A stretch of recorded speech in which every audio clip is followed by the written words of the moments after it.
నమస్తే. ఏ విశ్లేషణకు స్వాగతం. ఈ రోజుల్లో మనం ఐటీ ఆఫీస్లో పనిచేసినా, పొలంలో ఉన్నా లేదా ఫ్యాక్టరీలో డ్యూటీ చేసినా రోజుకు 8 గంటల పని అనేది ఒక నార్మల్ రొటీన్ అయిపోయింది కదా. కానీ ఈ 8 గంటల షిఫ్ట్ అసలు ఎలా మొదలైంది అని ఎప్పుడైనా ఆలోచించారా? ఈ రోజు మనం ఆ ఆసక్తికరమైన ప్రయాణాన్ని వివరంగా చూద్దాం. మరి అసలు ఈ 8 గంటల పనిదినం ఎలా ప్రారంభమైంది? ఇది ఎవరో ఉదారంగా ఇచ్చేసిన బహుమతి అనుకుంటే పొరపాటే. దీని వెనక ఎంతోమంది పోరాటం, ఎన్నో చారిత్రక త్యాగాలు దాగి ఉన్నాయి. కేవలం మే 1 అనగానే ఒక హాలిడే కదా అనిపిస్తుంది. కాని ఆ ఒక్కరోజు వెనక ఎంత సుదీర్ఘమైన, రక్తం చిందించిన చరిత్ర ఉందో ఇప్పుడు తెలుసుకుందాం. ముందుగా విభాగం 1 8 గంటల పనిదినం ఆవిర్భావం. అసలు ఆధునిక కార్మిక చట్టాలు రాకముందు పరిస్థితులు ఎలా ఉండేవో ఓసారి వెనక్కెళ్ళి చూద్దాం. ఒకప్పుడు అంటే పారిశ్రామిక విప్లవం సమయంలో కార్మికులు రోజుకు 12-16 గంటలపాటు ఊపిరి సలపకుండా పనిచేయాల్సొచ్చేది. ఆలోచించండి, రోజులో సగానికి పైగా కఠిన శ్రమ. ఆ భయంకరమైన పరిస్థితులకు వ్యతిరేకంగా ఒక వర్కింగ్ క్లాస్ నుండి పుట్టుకొచ్చిందే ఈ కొత్త డిమాండ్. అదేంటంటే 8 గంటల పని, 8 గంటల విశ్రాంతి, 8 గంటల వినోదం. ఒక మనిషి రోజును ఖచ్చితంగా 3 భాగాలుగా విభజించాలనే ఆ ఆలోచన అప్పట్లో నిజంగా ఒక పెద్ద సంచలనం.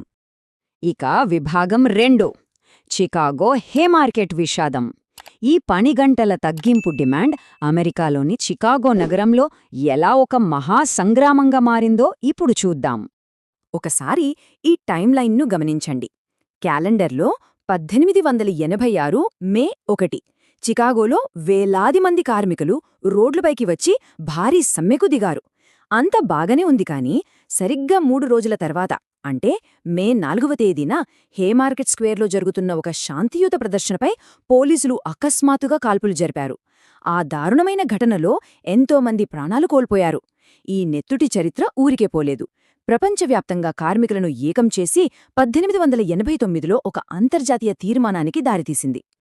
ఆ తర్వాత ఏం జరిగిందనేది మనం విభాగం 3 ప్రపంచ కార్మిక ఉద్యమంలో తెలుసుకుందాం. ఆ చికాగో హేమార్కెట్ ఘటన జరిగిన 3 ఏళ్ల తర్వాత అంటే 1889లో ప్యారిస్ నగరంలో ఇంటర్నేషనల్ సోషలిస్ట్ కాన్ఫరెన్స్ జరిగింది. ఆ సమావేశంలో వాళ్ళొక అత్యంత కీలకమైన చారిత్రక నిర్ణయం తీసుకున్నారు. అదేంటంటే చికాగో అమరవీరుల త్యాగాలను ఎన్నటికీ మర్చిపోకూడదని, ప్రతి ఏటా మే 1వ తేదీని అంతర్జాతీయ కార్మిక దినోత్సవంగా జరుపుకోవాలని అధికారికంగా తీర్మానించారు. అప్పట్నుంచే మే డేకు ప్రపంచస్థాయి గుర్తింపు రావడం మొదలైంది. ఇప్పుడు విభాగం 4 భారతదేశానికి చేరుకున్న మేడే.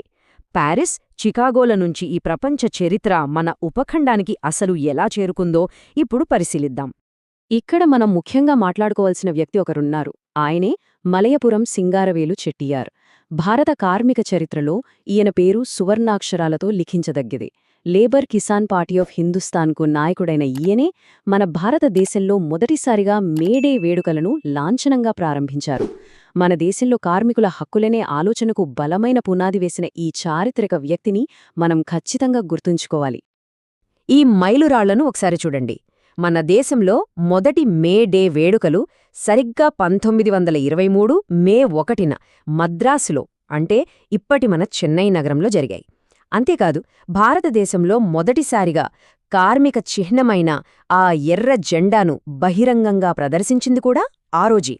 ఈ 2 సంఘటనలు అప్పటి భారత కార్మిక చరిత్రలో ఒక కొత్త అధ్యాయానికి నాంది పలికాయని చెప్పొచ్చు. ఇక చివరిగా విభాగం 5 ఆధునిక కార్మిక వారసత్వం. ఈ పాత చారిత్రక సంఘటనలు, ఆ పోరాటాలు మన నేటి దైనందిన జీవితాలను ఎలా మారుస్తున్నాయో ఇప్పుడు చూద్దాం.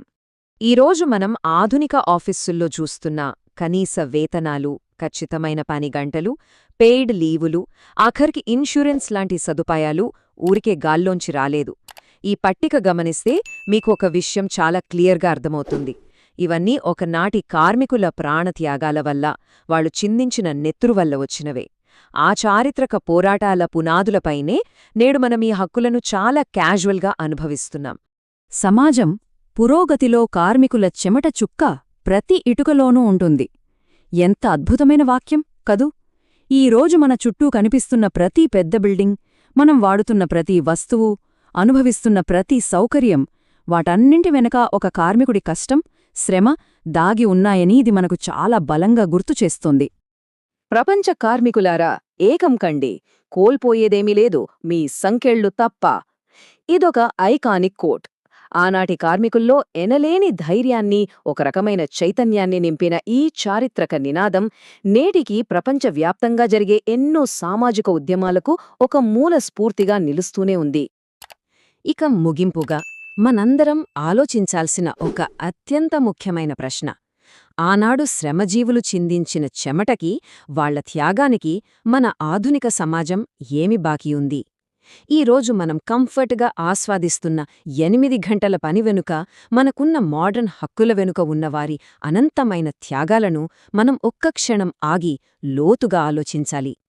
ఈ విశ్లేషణలో మాతో పాటు ఈ చారిత్రక ప్రయాణంలో పాల్గొన్నందుకు చాలా ధన్యవాదాలు.